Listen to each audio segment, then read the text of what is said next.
de Dieu. Peuple de Dieu, notre Dieu est déjà présent. Amen.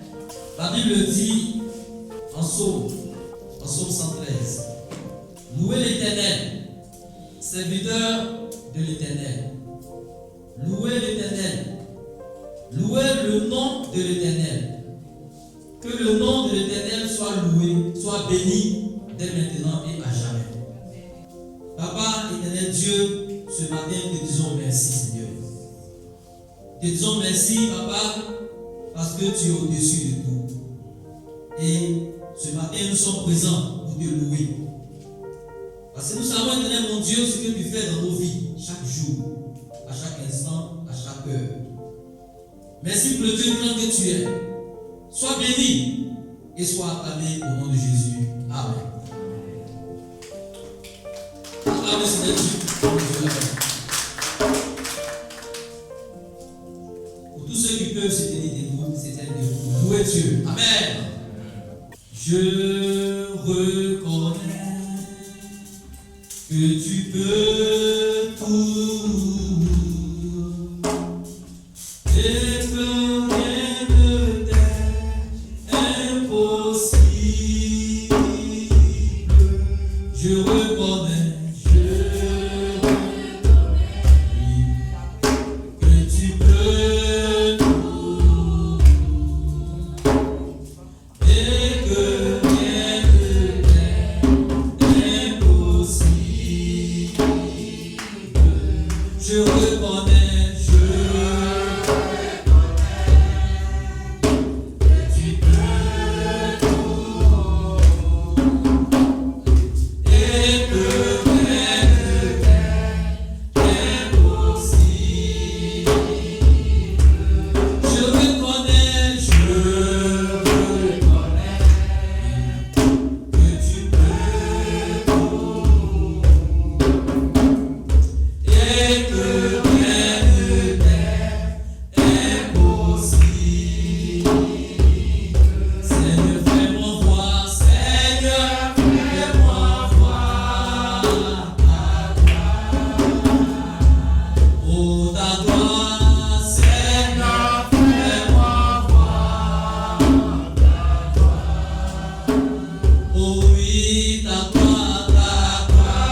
danser pour notre Dieu. Amen.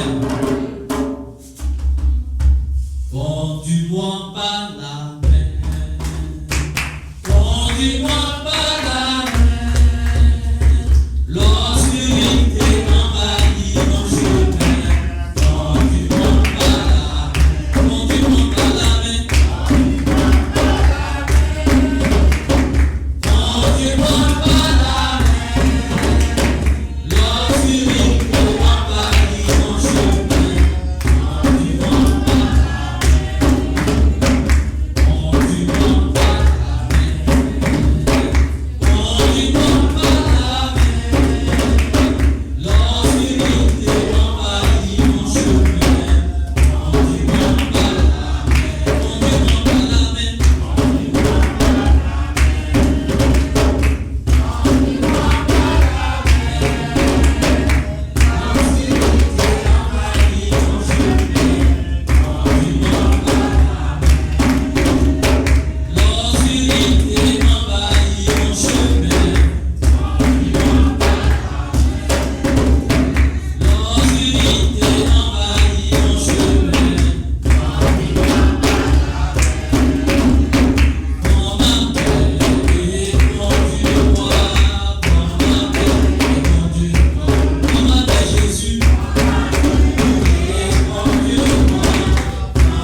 de ce dimanche.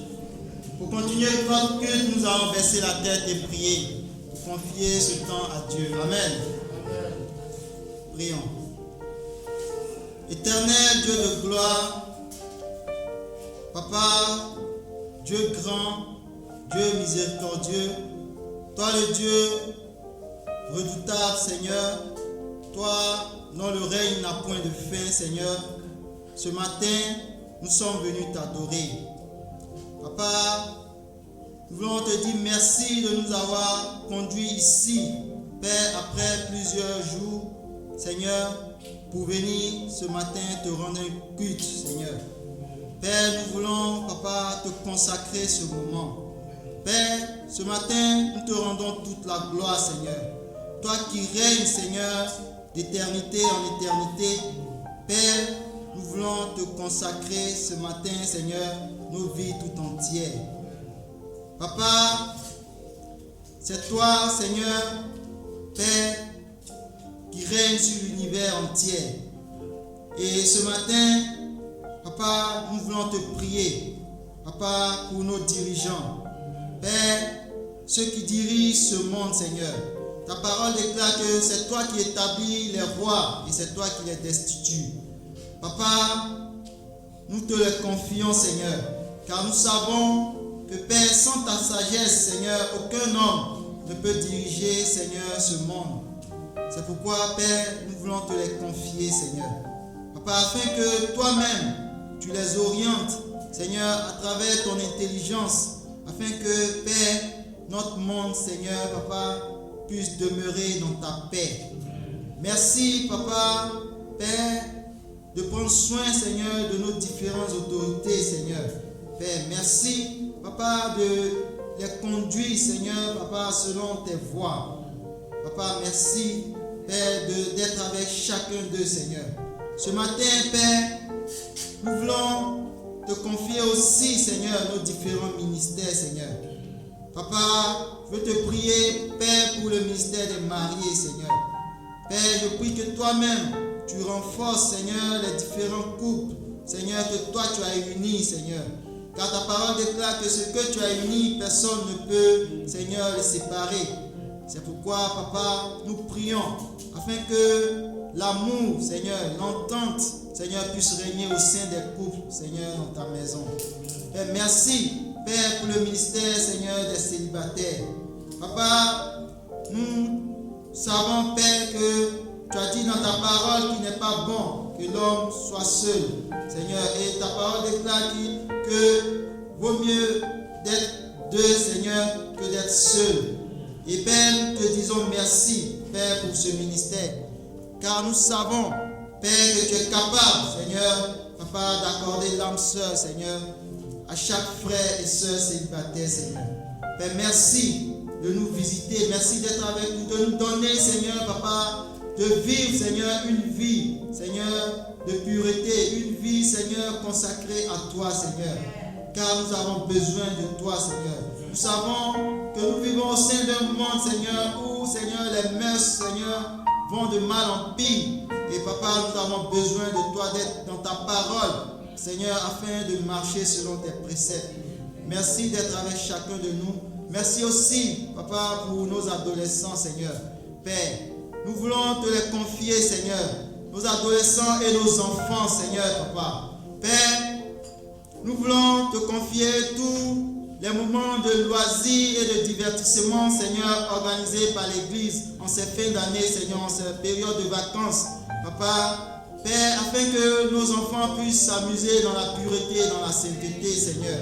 Père, nous prions que toi-même tu sois avec chaque adolescent et chaque enfant, afin que, Papa, ces moments, Seigneur, Papa, puissent les aider à se rapprocher plus de toi, Seigneur, les aider à grandir, Seigneur, dans ta crainte, Seigneur. Merci d'être avec nos enfants, merci d'être avec nos adolescents, Père. Père, je te dis merci, Papa, pour nos dirigeants qui ont effectué un déplacement, Seigneur, de l'autre côté, Seigneur, là-bas, à Lagos, Seigneur. Père, nous prions que tu sois avec chacun d'eux, Papa. Et aussi, notre évangéliste, Seigneur, qui est allé, Seigneur, Papa, Père, aux obsèques de son Père, de fin, Seigneur. Père, nous prions que tu sois avec tout un chacun, Seigneur. Papa, nous savons que très bientôt, Seigneur, Père, ils vont prendre le chemin du retour, Seigneur. Et Père, nous te confions, Seigneur, leur retour ici parmi nous, afin que, Papa, ton seul nom soit honoré et glorifié. Merci de visiter ceux qui sont malades, Père, car nous savons que tu es le Dieu qui guérit, Seigneur. Père, il n'y a personne en dehors de toi, Seigneur, qui puisse guérir, Seigneur, la maladie, Seigneur. Père, c'est pourquoi je veux te confier tous ceux qui sont malades ce matin, que ce soit dans les hôpitaux, que ce soit dans nos maisons, ou même, Seigneur, en ces lieux, même ici présents, Seigneur. Père, je prie que ta main puissante, Seigneur, qui guérit, se pose sur chacun de nous, afin que, Père, nous puissions obtenir la guérison.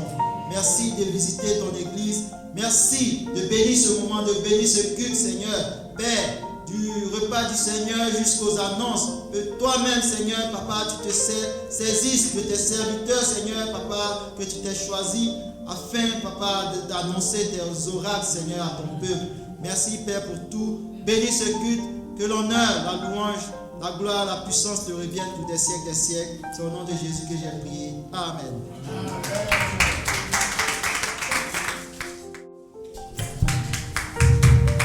Bonjour frères et sœurs. Nous sommes bienvenus dans le royaume de Dieu ce matin. Nous nous retrouvons encore ce matin pour dire merci à notre Dieu pour tout ce qu'il a accompli toute la semaine passée. Et en même temps pour lui recommander la semaine à venir. Donc ce matin, je suis là pour le message du repas du Seigneur. Nous allons prendre nos cœurs que nous puissions prendre le repas du Seigneur. Donc ceci étant, nous allons laisser la tête. Père de gloire, ce matin, nous voulons dire merci pour cette grâce infinie. Père, qui sommes-nous? Que chacun nous sommes. Père, au cours de ces semaines, chacun de nous, au moins, commis un acte qui t'a vraiment blessé. Et ce matin, c'est pourquoi nous sommes venus ce matin, pour pouvoir vraiment nous remettre en tes mains. Pour que, au travers de voir nos différentes confessions, tu peux vraiment nous effacer. Et que ce matin, nous prions que tu nous effaces complètement pour tous nos manquements, pour tout acte que nous avons pu poser au cours de la semaine. Et que ce matin, ma prière, que tu puisses passer puissant par l'appui de ce pain et de vin, pour que tu puisses renouveler ton alliance vis-à-vis de ta parole. Mais ce n'est pas le contrôle de ce temps. Toi puissant notre Père Jésus. Amen. Amen. Ok, frères et sœurs, nous allons, sans plus tarder, nous allons partir directement dans le livre de Luc.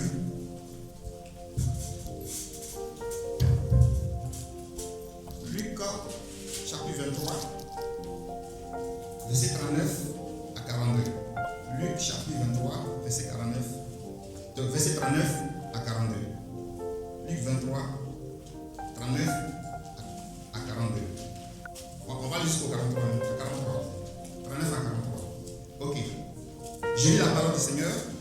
L'un des malfaiteurs crucifiés l'injurait disant, n'est-ce pas, le Christ, sauve-toi toi-même et sauve-nous.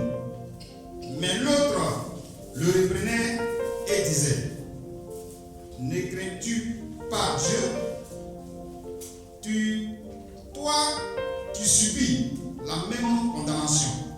Pour nous, c'est justice, car nous recevons ce qu'on méritait au crime. Nos crimes.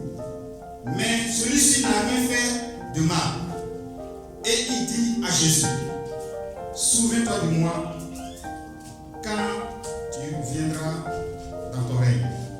Jésus lui répondit, je te le dis en vérité, aujourd'hui tu seras avec moi dans le paradis.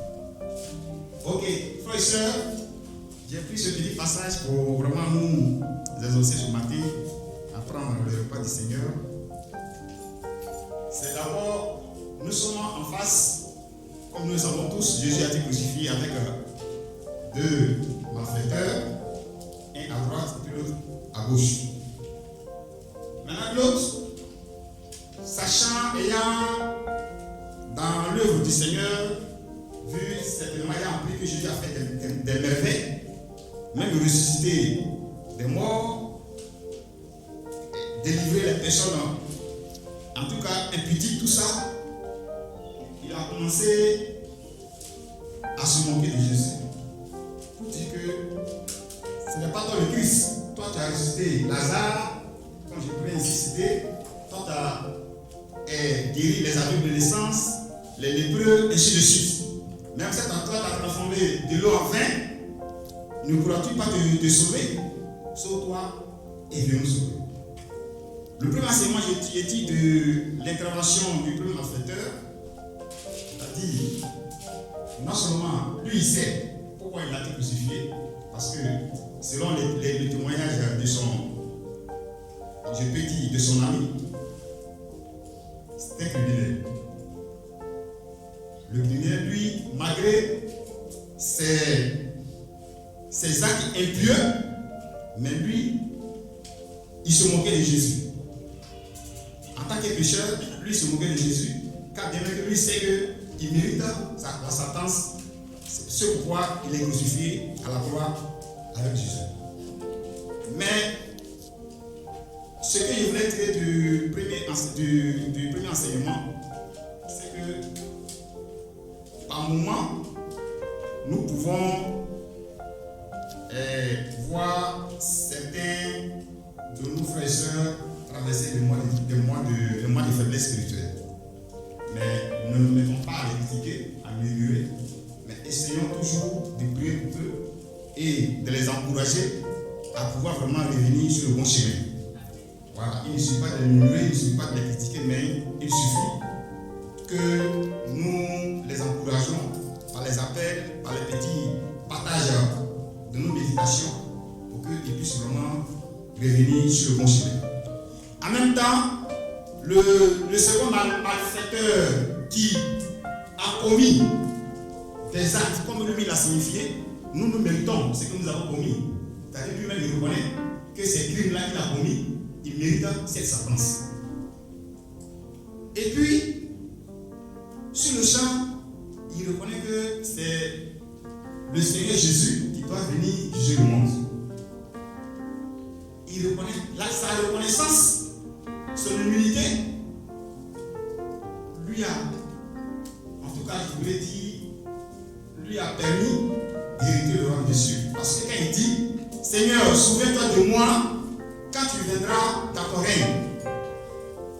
Parce que d'abord, il a avoué. Premièrement, il a avoué. Parce que quand son ami malfaiteur a dit, mais si tu dis que tu es puissant, il faut te sauver. Il dit, pourquoi tu me reprends ici? Parce que nous, au moins, on reconnaît qu'on a commis des actes impieux, ce qui fait que nous sommes brûlés à la croix. Donc il a confessé déjà ce que lui a fait, il reconnaît. Il a reconnu ses actes. Reconnaissant ses actes, Jésus a écouté tout ce qu'il disait, il a écouté tout ce que le Seigneur a dit. En renonçant à ses péchés, en même temps reconnaissant Jésus, c'est lui qui doit venir juger le monde au dernier jour. Je te le dis en vérité, aujourd'hui même, puisque c'est le même jour, Jésus a rendu là, Jésus a rendu l'esprit, aujourd'hui même, tu seras avec moi dans le paradis. Ce deuxième enseignement, ma mère a dit que frères et sœurs, c'est un petit enseignement dans l'intervention du deuxième malfaiteur. Je pourrais dire, c'est-à-dire, on peut par moment se dire que nous avons passé plusieurs années dans le royaume. Mais on peut être amené à poser un acte et qu'on n'arrive pas à confesser. Et sur le champ, puisqu'il y a plusieurs cas de décès, il y a par maladie, par accident, par noyade, par cassation, tout ce qu'on peut, en tout cas, on peut imaginer. C'est-à-dire, Dieu se sait comment chacun de nous sera repris un jour. Donc, comme nous ne le savons pas, quand est-ce que nous serons arrivés un jour, par quelle manière chacun de nous sera appelé à nos seigneurs, c'est pourquoi chaque jour, nous devons nous préparer comme si c'était le dernier jour de notre existence terrestre. Parce que on peut passer 40 ans, 50 ans dans le royaume et commettre un petit acte. Tu vas blesser Dieu et dans un petit acte, tu n'as pas pu te repentir. Et puis ce genre, Dieu va te prendre. Bon, tes frères et sœurs vont témoigner. Non, le frère, il est comme ça, il est comme ça, il est comme ça, il est comme ça. Mais avec dans les ultimes minutes de ton séjour terrestre, tu as besoin d'actes qui vont te coucher très cher, qui vont t'amener dans le côté de la vie éternelle, c'est-à-dire dans l'enfer. Alors que tout le temps, tu as encouragé les gens, tu as créé un exemple, tu as fait ce que tu pouvais faire, tu as rendu, en tout cas, tu as vraiment impacté ton environnement par ta foi chrétienne. Mais ce dernier jour, peut-être que dans les dernières minutes, tu as posé l'acte, tu dis, oh, cette fois-ci, peut-être que je peux attendre demain pour appeler un frère, pour pouvoir me confesser, pour pouvoir me repartir. Et puis bon, dans le même jour, tu n'as pas pu, Dieu va te prendre. Mon frère, au vu de ce message, au vu de l'intervention de Christ, l'homme qui a péché pendant peut-être qu'on s'est malfaiteur, dans lui, c'est son, je peux dire, c'est ta profession. Il a commis des crimes au dernier degré. Et le dernier jour, il a reconnu que Jésus est Seigneur, il a reconnu que les crimes qu'il a commis là, il reconnaît. Il a renoncé à ses péchés. Et le même jour, il a été sauvé. Donc vous voyez un peu, comment ce que je vais faire ressortir. Ça vous dit que nous devons faire très attention dans nos marches avec Dieu. Voilà. On peut passer plusieurs années et puis, en tout cas, le sein d'Abraham peut nous échapper. Maintenant aussi, certains aussi qui t'attendent par moment, comme je disais tantôt, ne vont pas, mais c'est pour nous encourager. Parce que lui aussi, peut-être qu'on sait ce que sa vie, peut-être qu'on a appris des choses concernant sa vie. Bon, peut-être que dans les dernières minutes aussi de sa vie, il prend quelqu'un et puis il se répand. Mais nous, on pense déjà que, lui là, voilà le frère, on lui a dit ça. Voici, il est mort dans le péché. Ouais, qu'est-ce que tu en sais? Peut-être dans les ultimes minutes où Dieu voulait le prendre, il a appelé quelqu'un et puis il s'est repenti. Comme le brigand, à la dernière minute de sa vie, il a appelé quelqu'un et puis il s'est repenti. Donc là, c'est nous maintenant qui avons dit, oh, lui là, il a passé tout le temps, voici, en tout cas, on l'a interprété jusqu'à, il ne nous a pas compris, voilà. Il est parti en enfer. Donc, ouais, dans ce petit que ces deux situations, nous devons faire très attention. Parce que chaque jour, non seulement nous devons nous mettre devant nos seigneurs en nous repentant de tout ce que nous avons fait. Même ce que tu as fait en même temps, tu peux appeler, même si la personne n'est pas là, tu peux appeler quelqu'un pour dire, ah mon frère, voici, comment on appelle, j'ai commis tel acte, voici ce qui est passé. On l'a vu sur le champ, la personne peut prier en même temps au téléphone et puis ça passe. S'il y a quelqu'un aussi auprès de toi, tu peux l'appeler et puis bon, tu peux partager ton cœur. C'est pour tes frères et sœurs, nous devons faire attention au risque d'être disqualifiés au dernier jour. Donc vraiment, c'est sur ces deux enseignements que je voulais préparer nos différents cœurs à prendre le repas du Seigneur. Si c'est temps, nous allons prier pour le pain et le vin. Père Céleste, nous voulons te dire merci. Merci pour cette parole que tu viens vraiment nous enseigner. Nous pouvons passer plusieurs années dans ton royaume et au début, voilà, à la dernière minute de séjour, nous pouvons commettre un acte qui peut vraiment nous détourner du puissant de nos saluts.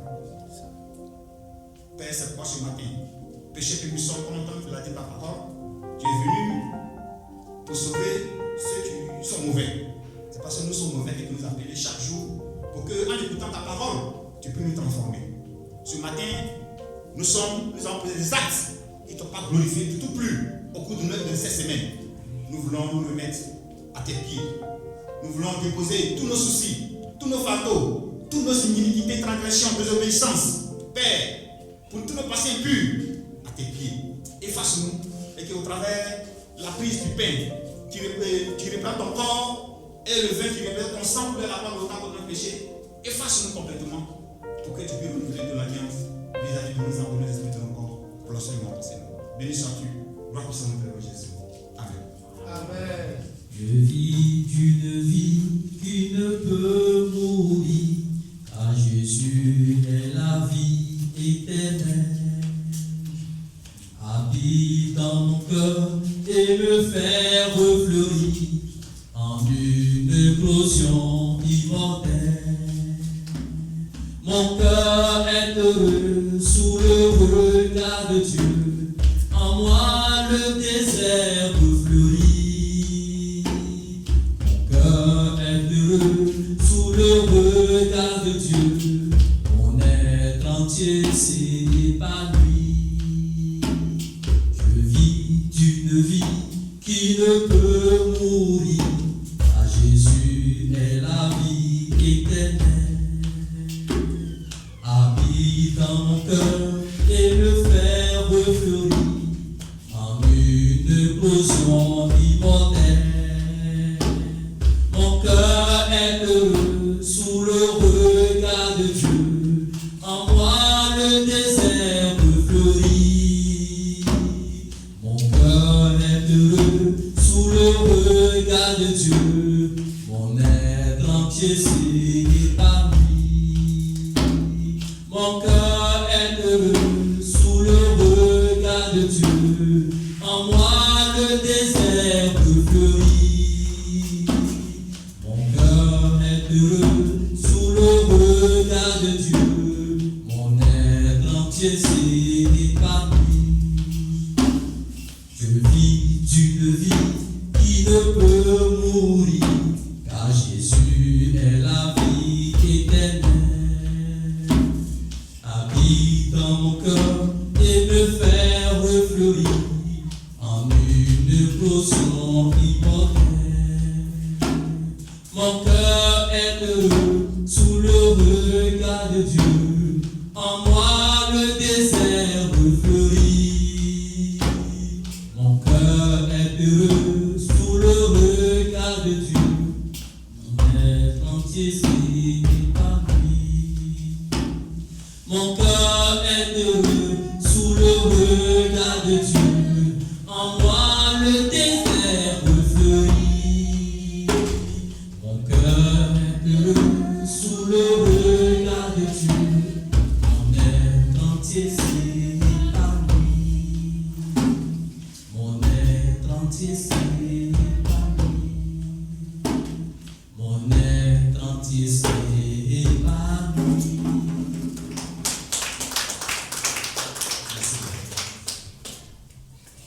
Ainsi prend fin le repas du Seigneur. Que Dieu bénisse son Église. Je vous remercie.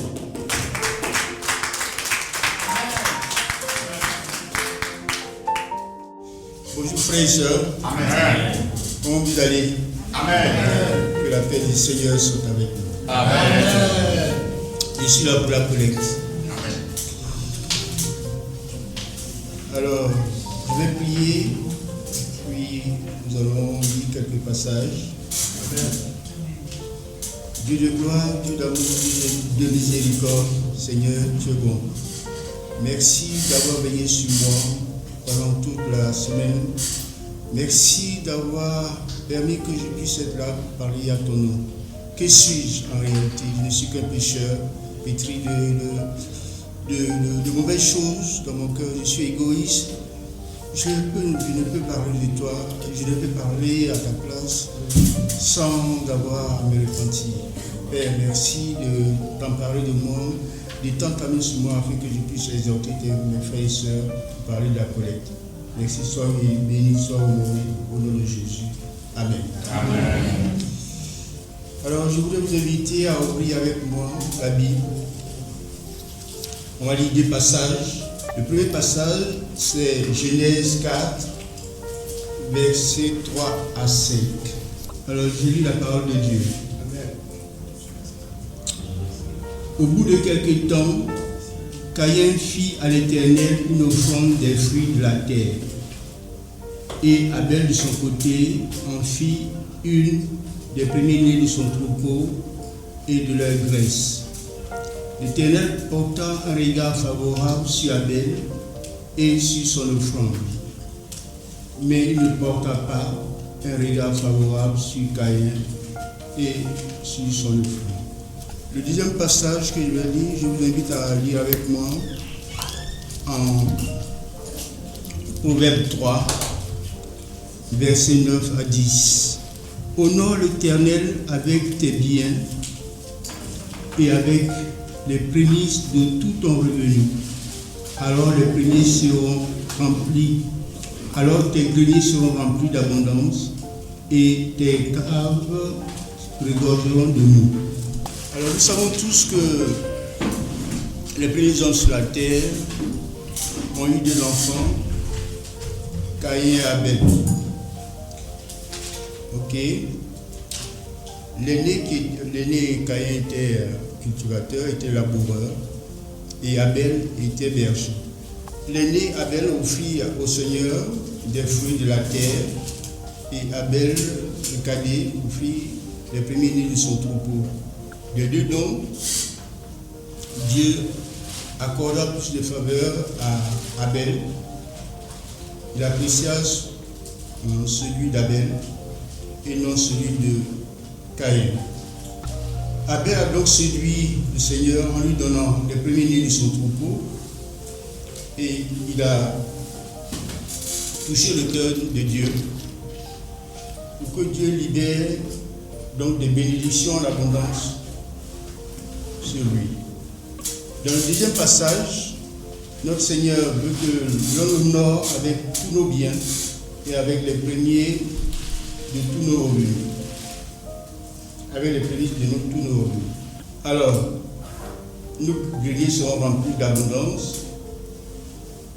si nous le faisons. Ainsi donc, Dieu veut nous bénir, si nous donnons les premiers de nos revenus.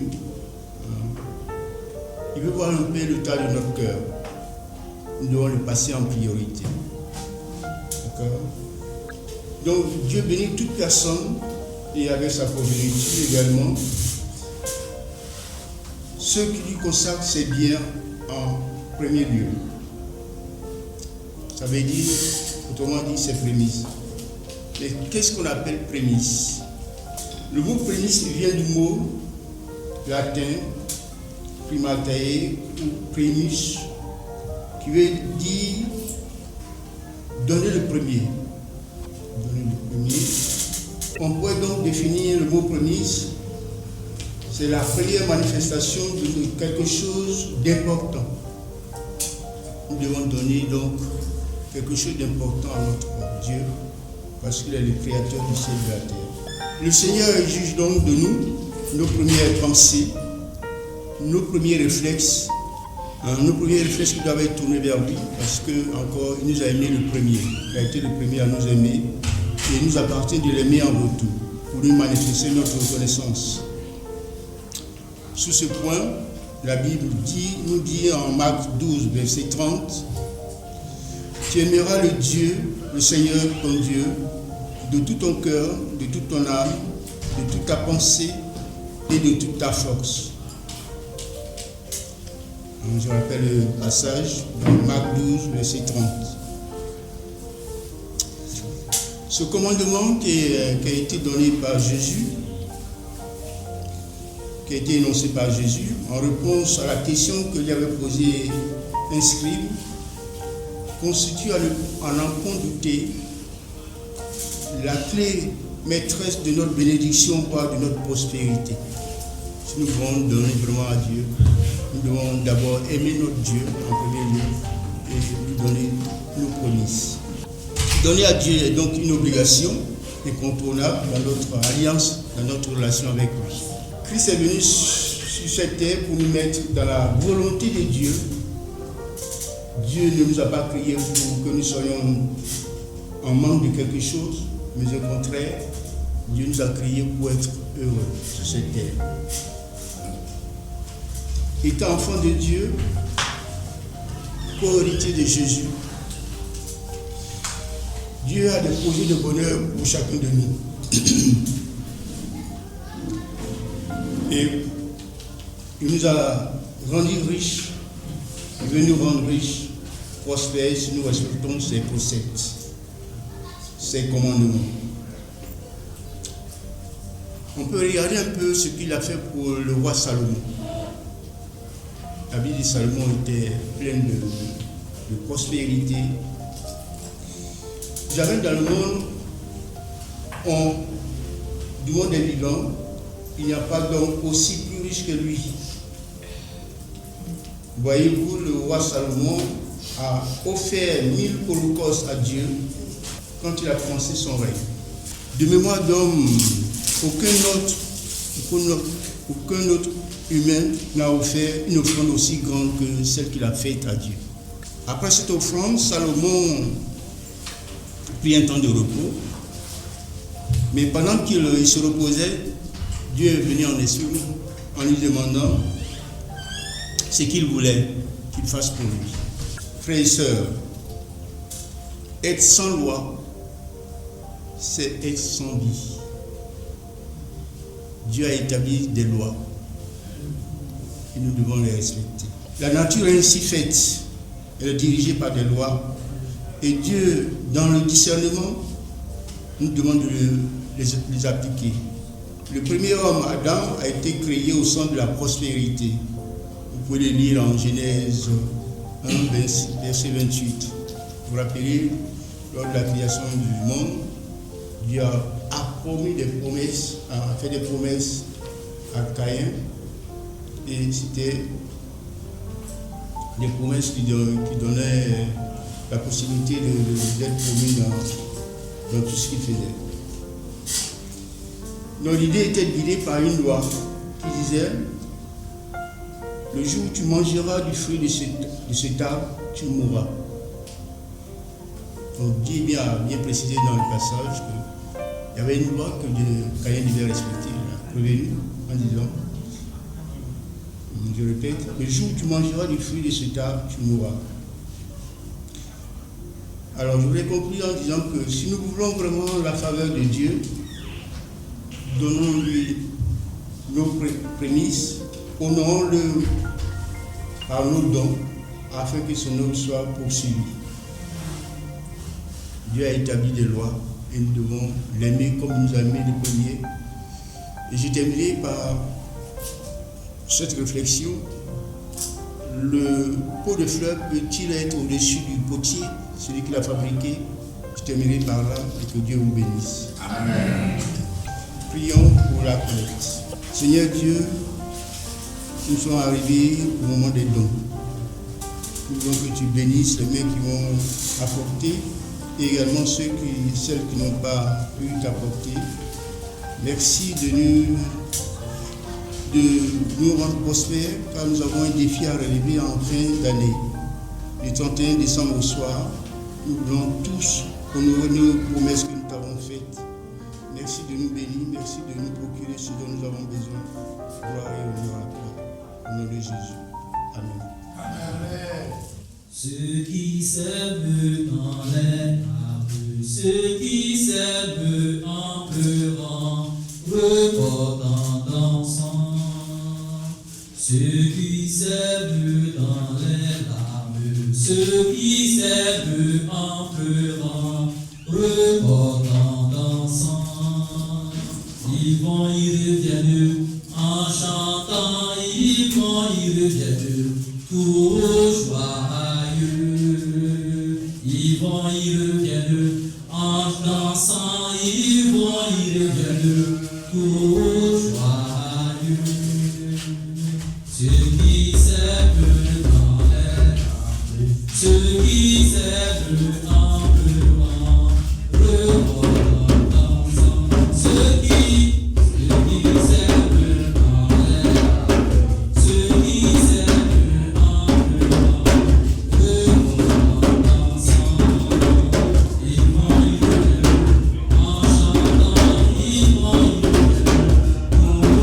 joyeux.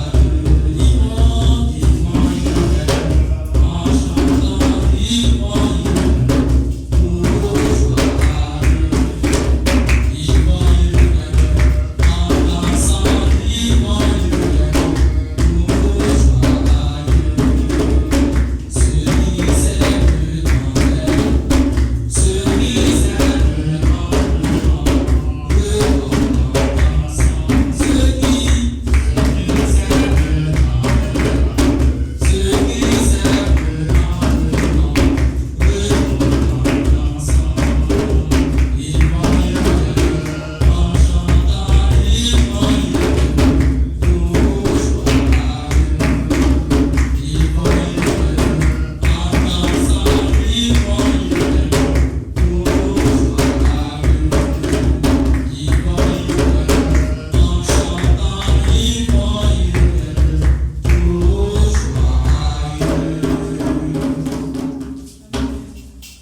Voici les dons que les enfants peuvent t'apporter.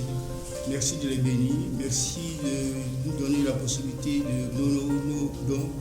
Merci encore une fois. Merci pour tout. Sois béni, sois honoré. Amen. Bonjour les frères et sœurs. Bonjour le peuple de Dieu. Amen. Nous sommes arrivés donc au moment de notre message de ce matin. Amen. Et Dieu m'a fait la grâce ce matin de communiquer de sa part. Amen. Amen. Donc je voudrais remercier à Valérie pour son message. Amen. Qui nous invite encore une fois de plus à la crainte de Dieu. Demeurer vraiment dans la crainte de Dieu. Comme l'apôtre Paul dit, j'ai combattu le bon combat, j'ai gardé la foi. Donc aussi gardons la foi. Nous avons bien commencé, continuons jusqu'au bout. Amen. Amen. Et merci encore à notre tonton Koulibaly, voilà, qui nous a vraiment encouragé à honorer la loi de Dieu, les lois de Dieu, et à donner le premier, surtout le premier. Amen. Alors, le titre de mon message ce matin, c'est tout est grâce. Amen. Dans la grâce de Dieu ce matin. Donc, pour ce faire, versons la tête et prions. Père Céleste, tu es le Dieu parfait. Il t'a plu de nous faire grâce. Et nous avons pour habitude de parler de la grâce. De dire que par la grâce de Dieu, nous sommes là. Nous voulons que ce matin, tu nous enseignes sur la grâce. Nous voulons que tu nous édifies sur la grâce. Nous voulons que notre cœur puisse saisir, puisse comprendre le bien fondé de la grâce. Nous voulons que tu nous amènes à réaliser ce que c'est que la grâce. Et surtout, à jouir de la grâce en permanence, Seigneur. Car, si nous remarquons bien dans toutes les écritures de Paul, il finit toujours que la grâce de Dieu soit avec vous. Nous prions ce matin que ta grâce soit avec nous. Au nom de Jésus, nous avons prié. Amen. Amen. Donc, comme je disais, tout est grâce. Amen. Alors, c'est quoi la grâce elle-même? On aime bien le dire, tout est grâce. Alors, quand nous prenons le dictionnaire pour définir la grâce est juste une faveur imméritée. Donc, la grâce est une faveur que l'on t'accorde, mais une faveur que tu ne mérites pas. Tu n'as pas droit à ça et puis on te donne ça. C'est ça la grâce. Et donc, pour nous, en tant que chrétiens, la grâce, c'est un don, c'est une faveur que nous avons reçue de la part de Dieu, et cela sans aucun mérite, sans que nous ayons à accomplir une œuvre particulière, sans que nous ayons fait quelque chose qui nous donne droit à cela. C'est ça la grâce. Et donc Dieu nous fait grâce, c'est-à-dire que Dieu nous donne quelque chose, sans que nous n'ayons fait quelque chose pour le mériter. Amen. Donc nous allons découvrir les nombreux aspects de la grâce. Quelques aspects, parce qu'il y en a tellement, juste quelques aspects. Maximum 5 à 6 aspects de la grâce ce matin. Amen. Alors, 1 Pierre chapitre 3, verset 7. Nous allons commencer par 1 Pierre chapitre 3, verset 7. 1 Pierre chapitre 3, verset 7. Marie, montrez à votre tour de la sagesse dans vos rapports avec vos femmes, comme avec un sexe plus faible.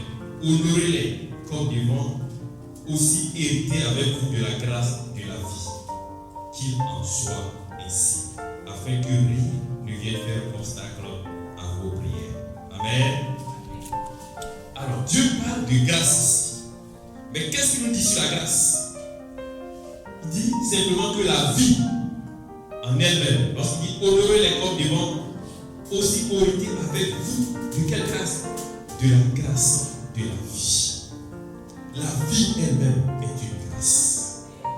Amen. Qu'est-ce que nous avons fait pour exister? Qu'est-ce que nous avons fait pour avoir le souffle de vie? Rien. Tu dors, tu te réveilles le matin et puis tu vis. C'est la grâce de Dieu. Et la vie elle-même est une grâce. Depuis notre naissance, jusqu'à l'âge adulte, jusqu'à la vieillesse, tout est grâce en termes de vie. Certains bébés sont restés, mais nous, Dieu nous a permis d'être là. Et les scientifiques disent qu'en réalité, lors de la fécondation, il y a des milliers de spermatozoïdes. Et dans ces milliers-là, c'est nous que Dieu a choisi. C'est pour ça que certains disent qu'au moins, tu as été premier une fois dans ta vie, peu importe la situation. Parce que si tu existes, c'est que tu as été le premier à arriver. Donc tu as déjà été premier. Et là encore, c'est une grâce. Parce que vous ne pouvez rien faire pour mériter cela. Amen. Parfois pour un petit palu, certains sont partis. Mais nous avons eu plus que ça. Ils ne sont pas encore là. Nous ne sommes pas nous-mêmes, parfois propriétaires de notre voiture.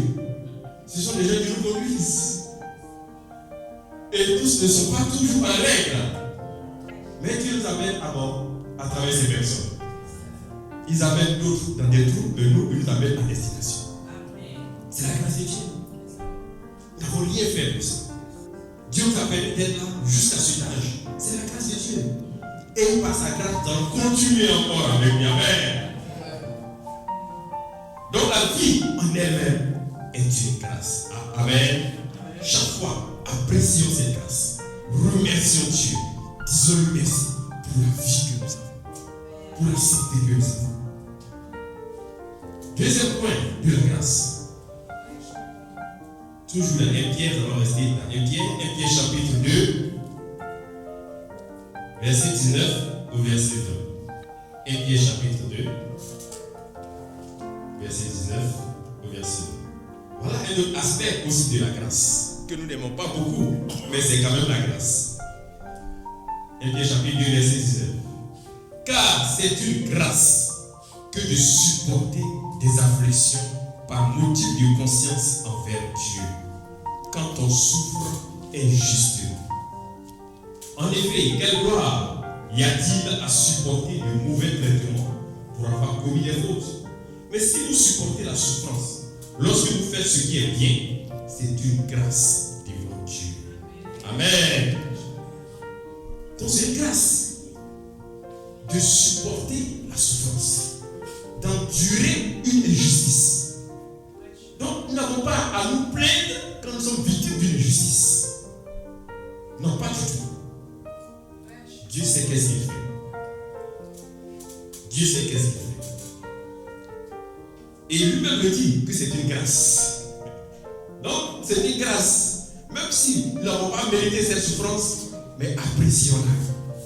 La souffrance est un don de Dieu. Oui. C'est une souffrance de Dieu.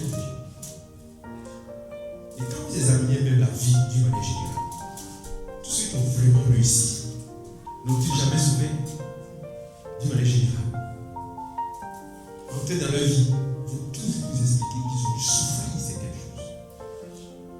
Et l'enfant bien éduqué, l'enfant qui réussit dans la vie dont nous sommes tous fiers, c'est un enfant qu'on a traité durement ou fermement.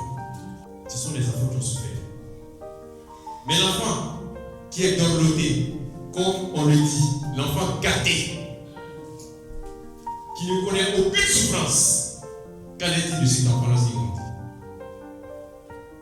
C'est difficile à monter. Difficile pour que cet enfant-là soit une fierté pour les parents. Hyper compliqué. Ça veut dire que la souffrance par laquelle nous sommes transformés est une grâce. C'est une grâce. Quand je prends quelques exemples dans la Bible, Joseph,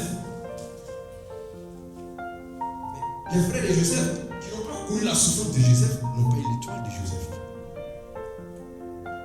Joseph a dû passer par l'esclavage, d'abord pour atteindre son objectif. Donc pour atteindre l'objectif, c'est-à-dire être premier ministre en Égypte, Dieu a fait exprès de le faire passer d'abord par la souffrance. L'esclavage, la prison, pour qu'il soit là où ils sont. Et la souffrance est une grâce. Quand on prend le roi David, lorsqu'on compare les deux premiers rois d'Israël, le roi Saül, une fois qu'il a été oint, il a été établi directement comme roi.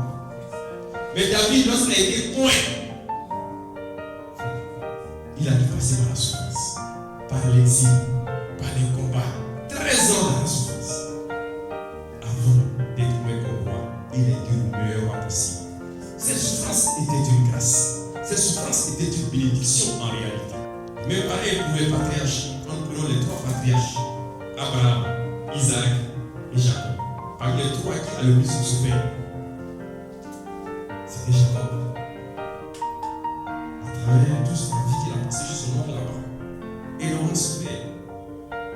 Mais c'est par lui en réalité que la promesse d'une nation est passée pour ses États.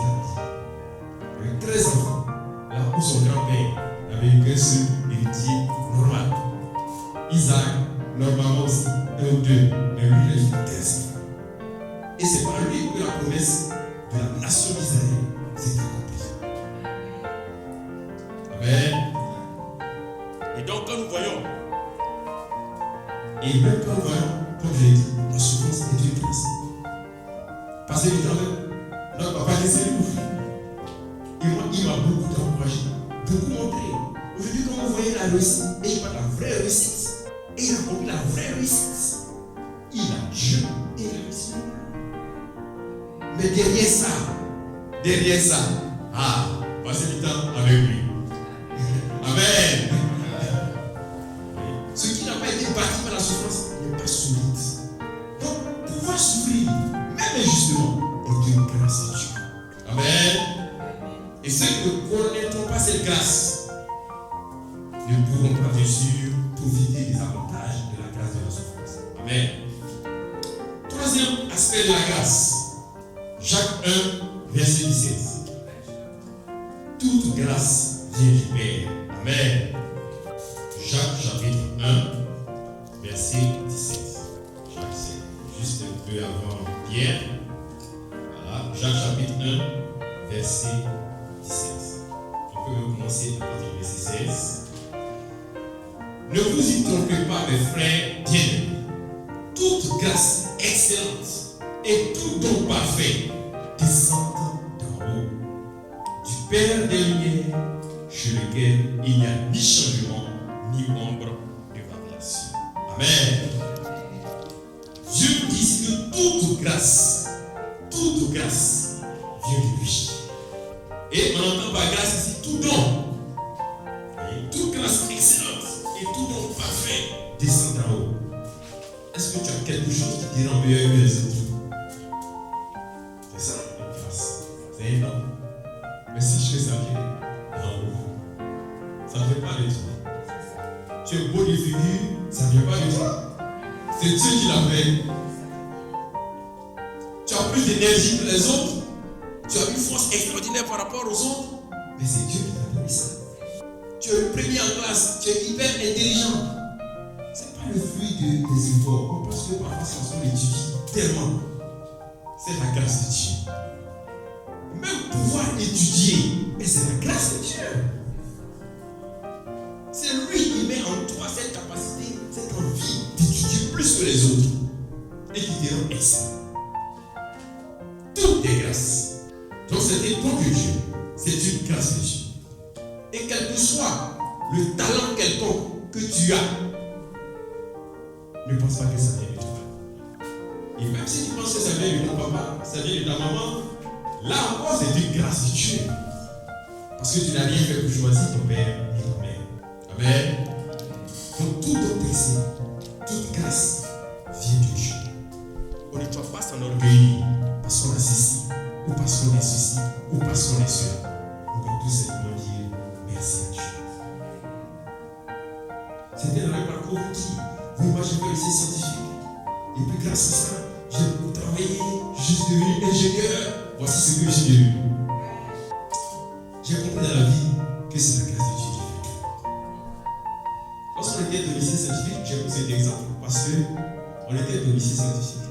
Et il y avait un parmi nous qui était vraiment excellent.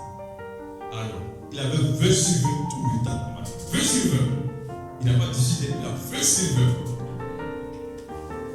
Pendant qu'on avait les 15, les 16, on dit qu'on est aussi bon, mais il avait toujours 20 sur 20. Et lors des fêtes de Pâques, il est parti au village, comme nous tous. On allait à Pâques. On revient des fêtes de Pâques. On vient nous annoncer que notre ami, notre camarade de classe, est un enfant excellent de tout. Qu'est-ce que nous avons fait? C'est la grâce de Dieu. C'est la grâce de Dieu. Et toujours encore dans cette même classe, notre chef de classe, lorsqu'on a fini avec le lycée, lui, malgré le fait qu'on était issu du lycée scientifique, lui, à cette époque, en temps normal, lorsque on a le bac là-bas, c'est pour aller à l'INP ou bien dans d'autres endroits. Mais lui, il a été orienté directement au CAFOP. Oui. Et il n'y avait rien à faire à cette époque. Tu es orienté là-bas, c'est fini. Malgré ses grands rêves, et ce n'est pas passé, ce n'est pas excellent en classe. On ne sait pas qu'est-ce qui s'est passé. Il a été orienté au CAFOP. Pendant que les autres sont partis à l'INP. Vous voyez, c'est la grâce de Dieu. C'est Dieu qui fait tout. C'est pas parce que les autres sont plus méritants. C'est Dieu qui accomplit toute grâce. Amen. Hébreux chapitre 4, verset 13. Hébreux chapitre 4, verset 13. Alors, fort de cela, qu'est-ce qu'on va faire? Hébreux chapitre 4, verset 13. Je vais y revenir, c'est pas Hébreux chapitre 4, verset 13. Alors, si quelqu'un veut passage, c'est bien que c'est Hébreux. Approchons-nous du trône de Dieu. Approchons-nous du trône de grâce. C'est le chapitre 1. C'est plutôt le verset 16. D'accord. Merci beaucoup. Voilà. On a des bons étudiants de la Bible ici. Merci. Ça tombe le mystère, mais mes frères et sœurs sont là pour aider. Voilà. Donc, Hébreux chapitre 4, verset 16. Approchons-nous donc avec assurance du trône de la grâce, afin d'obtenir quoi? Miséricorde et de trouver toujours grâce pour être secouru dans nos besoins. Amen. Satan ne voulait pas qu'on lise ce passage. On va le lire bien. Et je vais le relire encore. Approchons-nous donc par rapport à tout ce qui a été dit. De quoi? Du trône de grâce. C'est-à-dire que Dieu a plusieurs trônes. On voit Dieu comme le Dieu de justice, mais il est aussi le Dieu de grâce. Et Dieu veut qu'on s'approche de lui en venant devant son trône de grâce. Amen. Et nous sommes pères. Nous avons plusieurs aspects vis-à-vis de nos enfants. Parfois, nous sommes le père de grâce. Quand les enfants voient notre visage, c'est que aujourd'hui là, si je demande de ce que papa m'a donné. Mais il y a certains jours quand il regarde le visage, il dit aujourd'hui là, si je demande de ce là, ça a chauffé. Alors j'ai réclamé plutôt la justice. Alors on dit j'ai fait ceci, j'ai nettoyé la maison, papa j'ai fait ça, donc j'attends mon mérite. Vous voyez? Et Dieu aussi peut avoir plusieurs images, plusieurs aspects devant nous. Et Dieu nous demande de venir devant lui, mais spécialement devant le trône de grâce. Amen. Ne cherchons pas le trône de justice quand on vient devant Dieu. Parce qu'il y a aussi son trône de justice. Pour dire, Père, j'ai accompli ceci, j'ai fait cela, j'ai été juste comme tu l'as demandé. Alors par rapport à ça, la récompense, c'est pas mauvais. On peut l'avoir, puisqu'on le mérite. Mais l'apôtre Paul nous conseille de venir devant le trône de grâce pour recevoir la grâce. Alors comment nous prions? Comment demandons-nous à Dieu? Et Jésus a donné un exemple. Nous allons lire ce petit exemple dans Luc chapitre 18, 10 à 14. Luc chapitre 18, 10 à 14. Luc chapitre 18, 10 à 14. Deux hommes montèrent au temple pour prier. L'un était pharisien et l'autre publicain. Le pharisien debout priait ainsi en lui-même. Ô Dieu, je te rends grâce de ce que je ne suis pas comme le reste des hommes, qui sont des ravisseurs, des injustes, des adultères, ou même comme ce publicain. Je jeûne 2 fois la semaine. Je donne la dîme de tous mes revenus. Le publicain se tenant à distance, n'osait même pas lever les yeux au ciel, mais il se frappait la poitrine en disant: ô Dieu, sois apaisé envers moi qui suis un pécheur. Au verset 14, je vous le dis, celui-ci descendit dans sa maison justifié plutôt que l'autre, car quiconque s'élève sera abaissé et celui qui s'abaisse sera élevé. Amen. Dieu nous donne un exemple de deux prières. L'un qui met en valeur, qui met en exergue toute sa bonne pratique religieuse. Et l'autre qui dit: moi je n'ai aucun mérite. Papa, je ne mérite rien. Tu me connais, me voici, je suis un pécheur. Aie pitié de moi. Le publicain, il allait devant le trône de justice. Pardon, le pharisien allait devant le trône de justice. Mais le pécheur notoire, il allait devant le trône de grâce. Il n'est pas venu chercher justice, il est venu obtenir la grâce de Dieu. Et Jésus dit qu'il a obtenu la grâce de Dieu. Puisqu'il a été justifié, Dieu lui a donné ce qu'il voulait. Contrairement à l'autre qui pensait être juste, mais avec plein de péchés cachés, qu'il a oublié de mentionner, était là-bas justifié. Amen. Donc venons devant le trône de grâce. Quand nous prions, demandons à Dieu sa grâce. Ne cherchons pas le mérite. Et disons-lui la vérité purement et simplement. Tel que nous sommes. Soyons honnêtes devant Dieu. Étale-toi devant Dieu. Étale ton cœur. Étale tes souffrances. Étale ton âme. Et tu seras justifié. Amen. Tu auras gain de cause. Un autre point de la grâce. 1 Corinthiens 15, verset 10. 1 Corinthiens chapitre 15, verset 10. La grâce est essentielle à notre réussite. On ne peut pas se départir de la grâce. 1 Corinthiens chapitre 15, verset 10. 1 Corinthiens chapitre 15, verset 10. Par la grâce de Dieu, je suis ce que je suis. Et sa grâce envers moi n'a pas été vaine. Loin de là, j'ai travaillé plus que tous. Non pas moi toutefois, mais la grâce de Dieu qui est avec moi. Amen. Voici l'apôtre Paul qui parle ici. Il dit: par la grâce de Dieu, je suis ce que je suis. C'est la grâce qui nous fait. Maintenant, dans cette grâce, nous ne laissons pas les bras croisés. Il a travaillé. Il a travaillé pour atteindre son objectif. Mais même là, c'est la grâce de Dieu encore qui lui a permis de réaliser cela. Il dit: j'ai travaillé plus que tous. Non pas moi toutefois, mais la grâce de Dieu qui est avec moi. Amen. Donc chaque fois que nous travaillons, que nous bossons sur quelque chose, invoquons sans cesse la grâce de Dieu avec nous. Réclamons l'appui de la grâce de Dieu. Et il dit: c'est grâce à ça qu'il a pu atteindre ses objectifs. C'est grâce à ça qu'il a pu réaliser ce qu'il a voulu réaliser. Amen. Donc personne ne se prive de la grâce de Dieu. Puisque la grâce est essentielle pour pouvoir accomplir ce que nous recherchons. Hébreux chapitre 12, verset 15.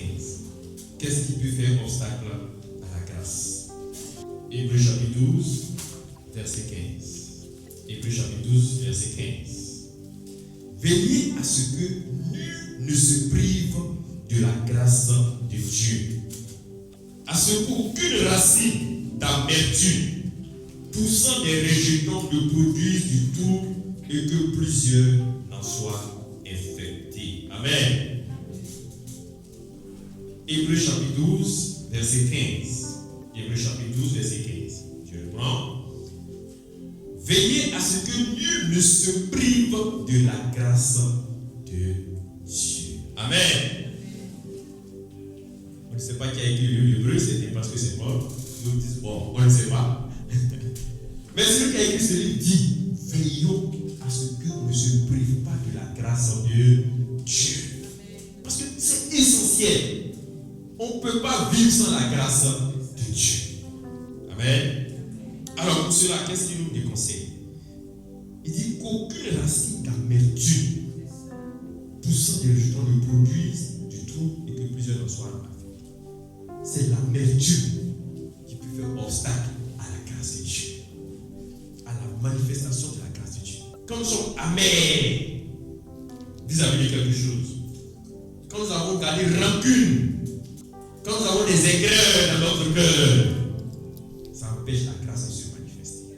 Quand nous-mêmes, nous refusons aussi de faire grâce, dans la prière de notre Père, la partie, je vais citer la prière, notre Père qui es aux cieux, que ton nom soit sanctifié, que ton règne vienne, que ta volonté soit faite sur la terre, comme elle est déjà faite dans les cieux. Donne-nous en ce jour notre pain quotidien. Pardonne-nous nos offenses, comme nous aussi nous pardonnons. N'est-ce pas? Voilà. Mais si on ne pardonne pas, ça veut dire quoi? On ne sera pas pardonné non plus. On va faire un blocage sur notre grâce. Amen. Donc veillons à ne pas nous priver de la grâce de Dieu en refusant toute colère issue de l'amertume, toute colère issue de l'aigreur ou encore de la rancune, de l'offense qu'on va garder dans notre cœur. Amen. On va terminer avec, avant de terminer, alors, un autre aspect de la grâce toujours, 2 Corinthiens chapitre 12, verset 9. Donc la grâce est source de salut. Amen. C'est par la grâce que nous sommes sauvés. Ça nous savons déjà dans Éphésiens. C'est encore la même grâce qui nous rend justes comme nous venons de le voir. Demeurons dans la grâce en rejetant l'amertume.